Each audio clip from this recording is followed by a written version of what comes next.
What's up, everybody, and welcome back to another episode of Caravan, the real estate podcast, and the companion to Caravan, the TV show with 9 million downloads on Apple TV and Tubi and Amazon Prime.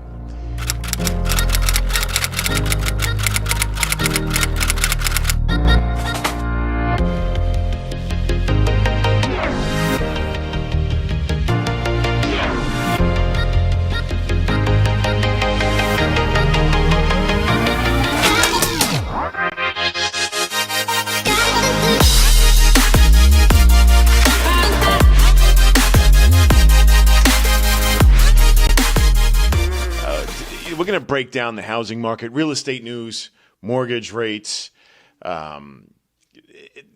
economic chaos, and occasionally ask ourselves whether America has become one giant Zillow listing with granite countertops and motivated seller in all caps. I'm Ronnie G, and this podcast is going to drop every Monday. We've already done a whole bunch of them, but now we refocused it. So make sure that you subscribe, you share it with your friends, your realtor, your mortgage broker, your landlord, your ex who still thinks buying Dogecoin a couple of years ago was a great retirement strategy. Just share it with everybody. And remember, if somebody tells you the housing market is totally fine, just ask them how many price reductions there are in their area. I mean, the facts don't lie. Today we got a packed show. We're talking Zillow in the Chicago MLS. Interesting situation. New head of the Fed. New York City hotel maids. Hey, J-Lo, made in Manhattan, making $100,000 a year. My guy, Spencer Pratt, out in Los Angeles. And finally, the market itself. We're going to look at foreclosures, price reductions, inventory spikes, and why sellers still think it's 2021. So let's get into it. First up, Zillow. The giant, the beast, the company that somehow convinced America that every home is worth exactly what this estimate says, plus or minus $400,000. The Chicago MLS, formerly known as MRED, don't ask me what that stands for. Probably should have researched it, but they recently decided that they were going to cut Zillow off from listing access, basically saying, hey, Zillow, maybe you shouldn't get free access to all of our inventory while simultaneously becoming more powerful than the actual brokers. It is what's happened. In the beginning, it sounded like a great idea. Oh, you're going to publicize all of our listings for us, and every single MLS kind of signed up and gave them full access to the MDX, and now we see what's truly happened. It's a reasonable point, honestly.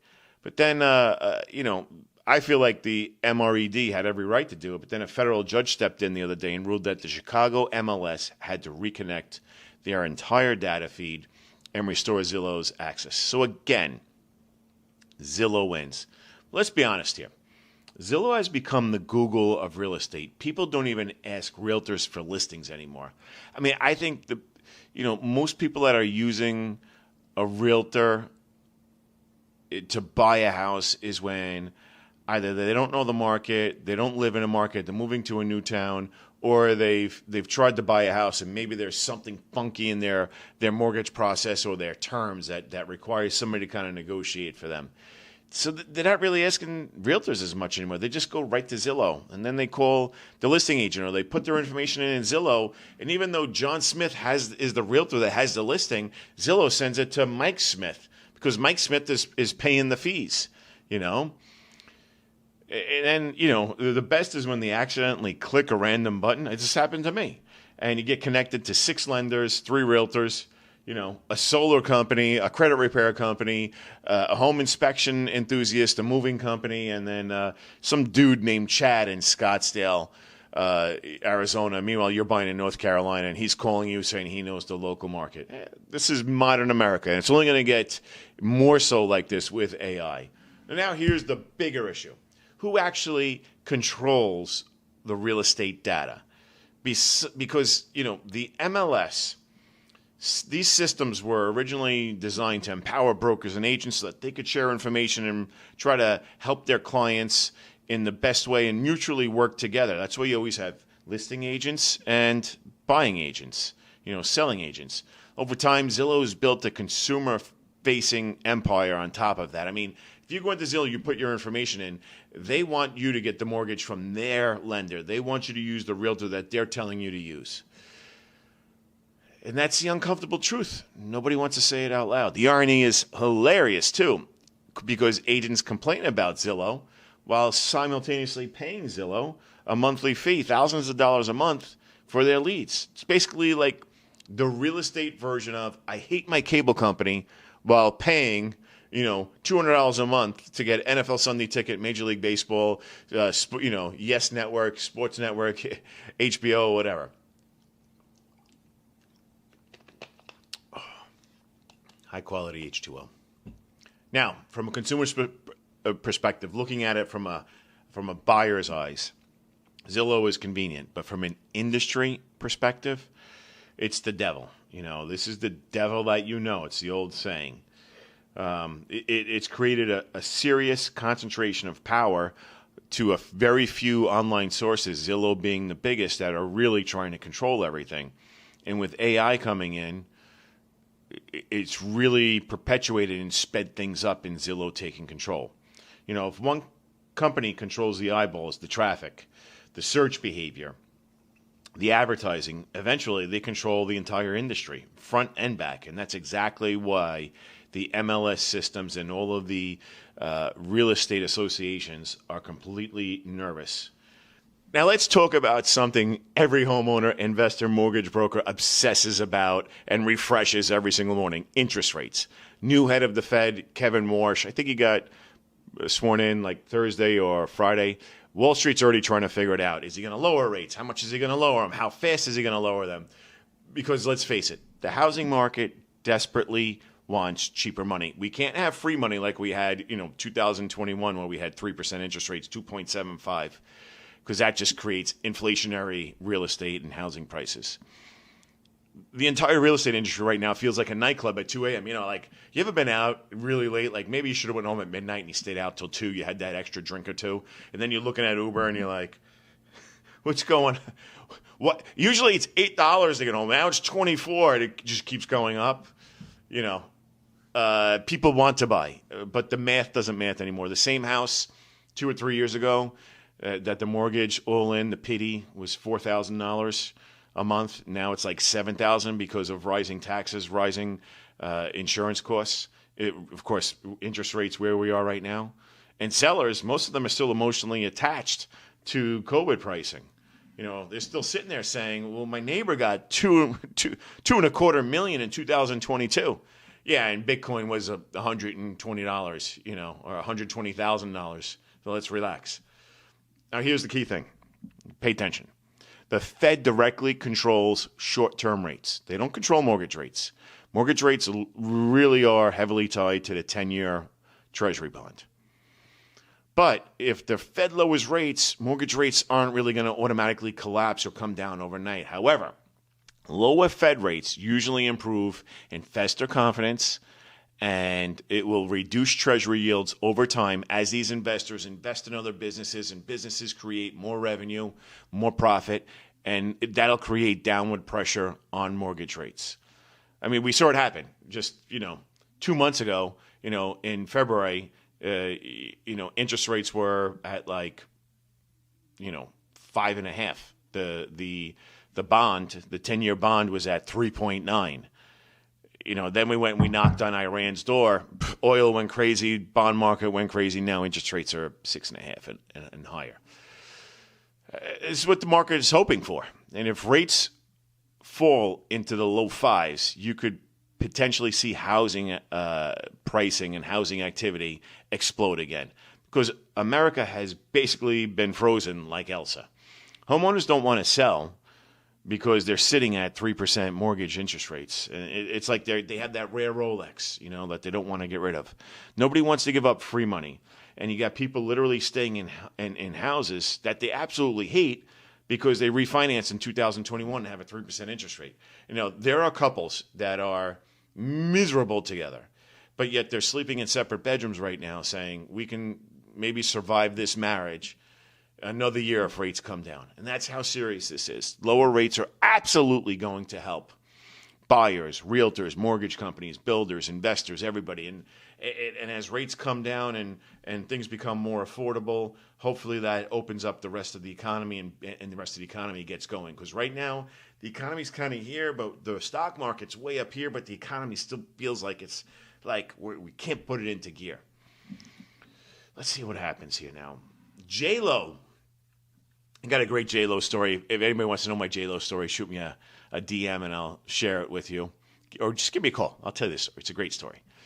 Made in Manhattan. This is absolutely wild. Hotel union workers in New York City just negotiated contracts that will potentially pay them $100,000 annually.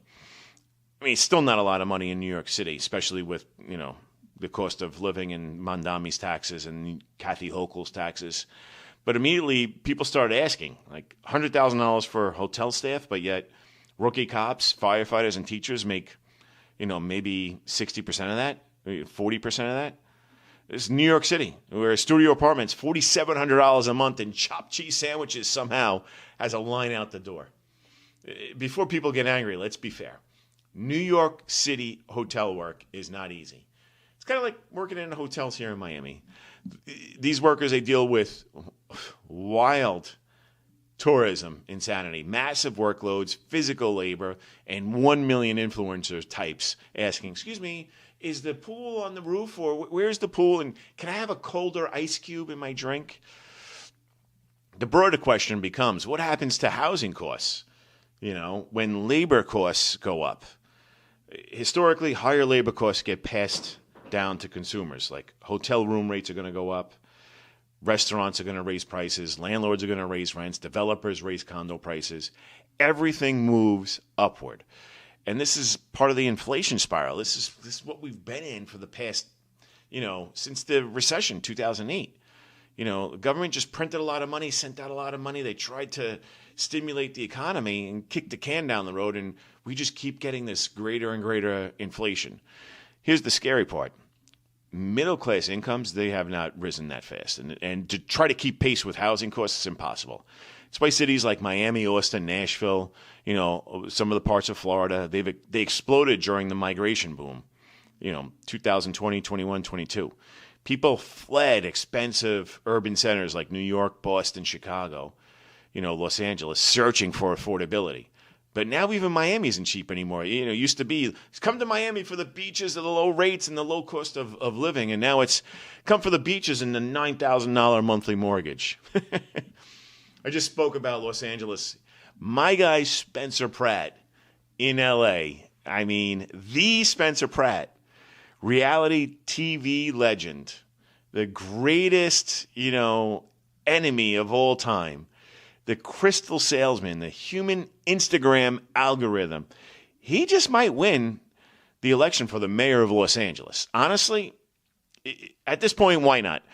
Politics and reality TV merged years ago. You can go all the way back to the 80s when we had our dude, President Ronald Reagan.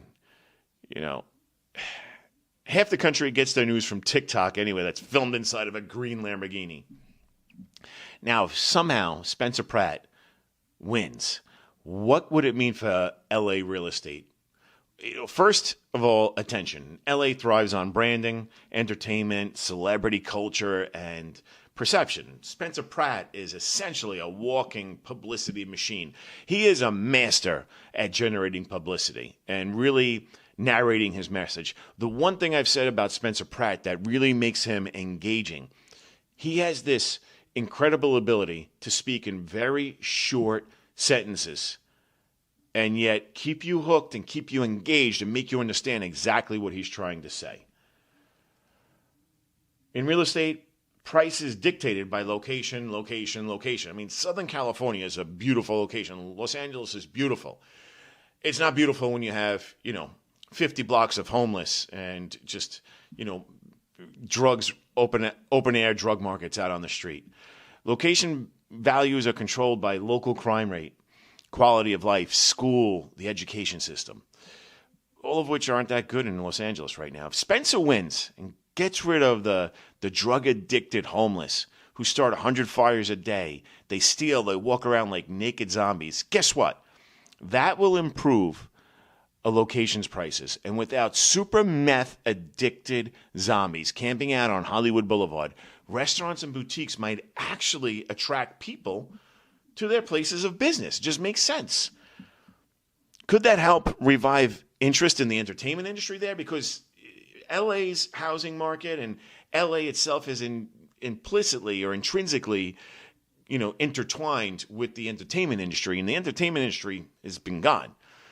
LA has been struggling with production slowdowns, rising costs, business migration, safety concerns, commercial vacancies. I mean, Hollywood itself has been under pressure from the streaming disruption during the 2020 to 2025.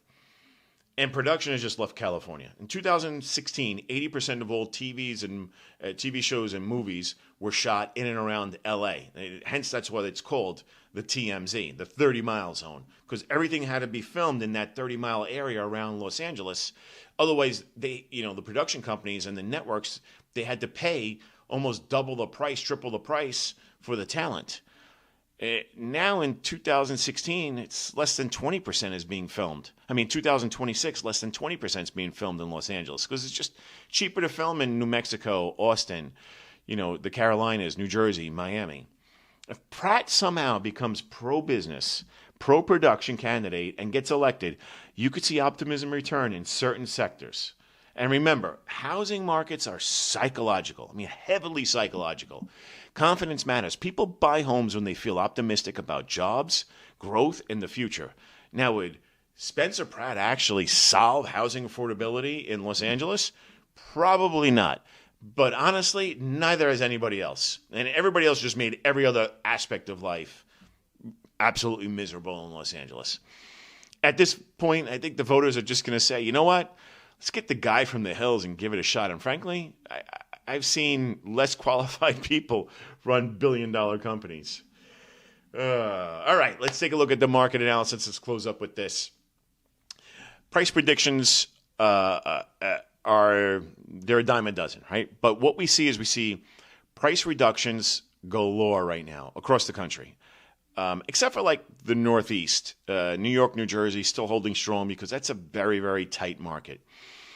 And if you're still a seller who is pricing your house based on what your cousin's best friend's sister, neighbor got during COVID, well, good luck because that market, it's gone. We're seeing more inventory, longer days on market, more price cuts, rising foreclosure filings. And now foreclosures still nowhere near 2008 levels, right? But they're still up 16% year over year. And that's important because most homeowners today actually have equity. And that's the major difference. But higher rates are absolutely putting pressure on adjustable rate borrowers, investors, Airbnb owners, because a lot of cities have, kind of outlawed Airbnb, or an Airbnb has just upped their fees. So Airbnb, I don't know anybody that's using Airbnb anymore. And over-leveraged buyers. What do I mean by that? People who bought at peak prices but with minimal cash flow. So they put down the lowest down payment possible, expecting okay, I'm going to refinance my house maybe in a couple of years, get a lower interest rate, and by then my income's going to go up. And none of that has happened. So now they're stealing from Peter to pay Paul. Some markets are getting flooded with listings, right? I know in Miami-Dade we've got about 19,000 listings. We got about 9 to 10 months of supply. It's getting interesting. Florida especially is really fascinating because inventory is climbing in several areas. Condos are under pressure. Insurance costs have exploded. HOA fees and assessments, they just keep going up. And buyers are becoming picky again. Imagine that. Buyers actually negotiating, saying, the house has been on the market for 8 months. You started at $1 million. It's down to $800,000. My final offer is $750,000. What a concept. For about 3 years, sellers acted like, they were auctioning off Picasso paintings. Now suddenly they're offering rate buy downs, closing credits, free furniture, golf carts. Take my emotional espresso machine that cost me $2,000. Just buy my $1 million house. I'll give you the espresso machine. Whatever it takes. I know of 10 homes right here in Miami Beach, really close to where I live, that are listed over $5 million. They've been on the market for over a year, and they have price reductions over $1 million. That's just a sign that the market is tired, and prices are not going to continue to escalate the way that they have. Here's the reality.